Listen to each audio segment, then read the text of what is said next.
International Women's Day, the Art, Cultural, Educational Enlight Foundation, founded by Dr. Ambika C., organized a special felicitation program at Nayana Auditorium, Bengaluru.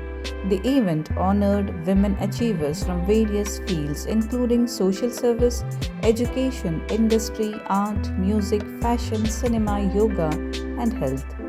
Among those recognized were Dr. Devika Nagaraju, Shweta B.M., Sangeeta Mahesh Deshpande, Madhura Ashok Kumar, Uma Maheshwari, Anuja Soni, Sarita Bai B.L., Roshni Gowda, Mahalakshmi S.C. and Radha G.T. In addition, a few men who have actively supported and encouraged women's empowerment were also honored.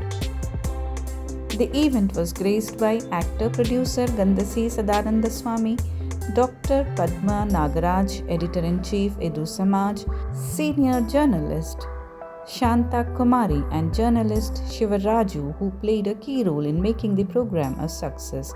A highlight of the evening was a group of women in pink saris and cooling glasses dancing together to mark the occasion with joy and unity.